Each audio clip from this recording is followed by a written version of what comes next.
네, 반갑습니다. 오늘은 채굴용 그래픽카드에 대한 쟁점들에 대해서 한번 간단하게 이야기해 보려고 합니다. 시작에 앞서서 저는 채굴업체나 그와 관련된 분들 전혀 옹호할 의도가 없음을 밝히고 시작을 할게요. 요즘 채굴 그래픽카드 사라 사지 마라 굉장히 논쟁거리죠. 먼저 저 같은 경우에는 AMD와 엔비디아 둘 다 가지고 있습니다. 본격적으로 채굴 그래픽카드가 논쟁거리로 번지기 전에 구매했던 것들인데요.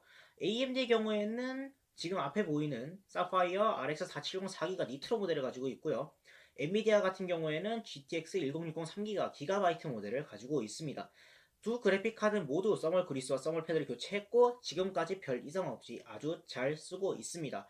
이건 뭐 순전히 저의 이야기니까 이 정도에서 마치도록 하고 현재 채굴 그래픽카드 구매에 있어서의 쟁점들에 대해서 이야기해 볼게요. 먼저 그래픽카드의 수명이죠. 사도 된다라고 주장하는 쪽은 대형 채굴장에서는 온도 관리를 하면서 채굴을 했기 때문에 구매도 괜찮다라는 게 주된 입장이고, 반대로 사면 안 된다라고 주장하는 쪽은 아무리 온도 관리를 해도 여름과 겨울을 거쳤고 고온에 장시간 노출이 되었기 때문에 걸러야 한다라는 게 주된 입장이죠. 사실 두 입장 모두 맞는 말입니다. 다만 여기에 전제가 하나 깔리죠. 바로 대형 채굴장이라는 전제가 깔리는데, 중소채굴장 같은 경우에는 가상화폐 붐이 일어나는 시기, 그러니까 2017년과 2018년 사이에 그 어느 쯤에 보통 많이 진입을 했습니다. 그렇다 보니까 효율성을 극대화하기 위한 축적된 데이터가 거의 없다시피 했습니다. 그리고 그 데이터를 만들기 위한 시간과 노력을 부을 필요도 없었죠. 붐일 때는 대충 채굴해도 채단성이 나오고 돈이 됐으니까요.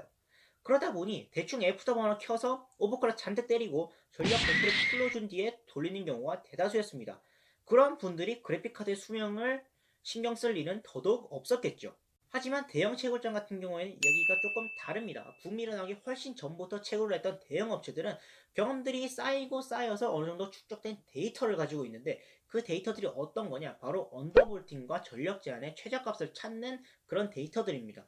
전력을 100% 풀로 집어넣고 오버클럭까지 더 때려버리면 물론 최대한 많이 캐겠죠. 하지만 그게 최대의 효율을 보장하냐? 그건 아니라는 겁니다. 실제로 언더볼팅과 전력 제한을 일정 수준 걸어줬을 때 최대의 효율이 나오고, 심지어 그걸 전문적으로 돈 받고 해주시는 분들도 계셨습니다. 자, 들어가는 전력이 적다 보니까 발열은 적을 수밖에 없고 온도는 낮게 유지가 되겠죠. 그래서 저는 대형 채굴장에서 나온 그래픽 카드라면 삽니다. 실제로 샀고요. 보통 대형 채굴장에서 나오는 카드들은 중고나라로 유입이 잘 되지 않습니다. 왜냐면 수량이 원체 많기 때문에. 그래서 보통 인터넷 오픈마켓을 통해 위탁 판매를 하죠. 그래서 오픈마켓에서 풀리는 것들이 나온다, 그러면 저는 삽니다. 두 번째는 AS에 관한 논쟁인데, 이거는 아무리 실드를 쳐주려고 해도 쳐줄 수가 없습니다. 애초에 실드 칠 마음도 없습니다만은 일반용으로 쓰라고 만든 그래픽카드를 채굴용으로 쓴 거니까 이건 논쟁거리가 될 이유가 없다고 봐요.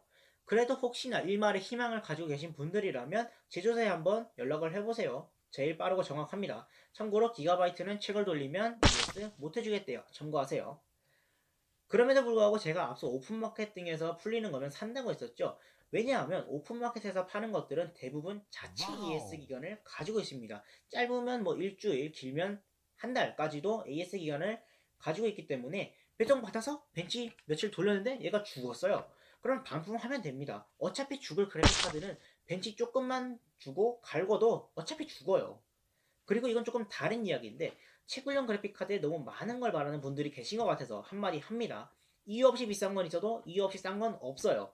채굴용 그래픽카드가 싼 이유는 AS에 있어서나 수명에 있어서나 리스크가 있을 수 있기 때문이고, 그 가격에 구매를 하겠다는 건 그 리스크를 본인이 감수하겠다는 거예요. 그 리스크를 떠안기 싫으시면 보증 확실한 새 제품을 사시던가 보증기간 확실한 중고를 사는 게 맞다고 봅니다.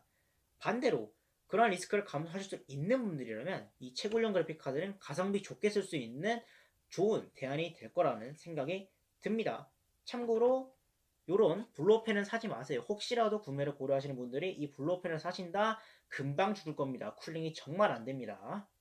네, 영상은 여기까지고요. 다시 한번 말하지만 저는 채굴업체나 관련된 분들을 옹호할 의도가 전혀 없음을 다시 한번 강조드립니다. 채굴 그래픽 카드 사냐 마냐 선택은 본인의 몫입니다. 부디 현명한 선택을 하시길 바라겠습니다. 시청해주셔서 감사하고요. 저는 다음 영상으로 찾아뵙도록 하겠습니다. 그때까지 모두 안녕히 계세요.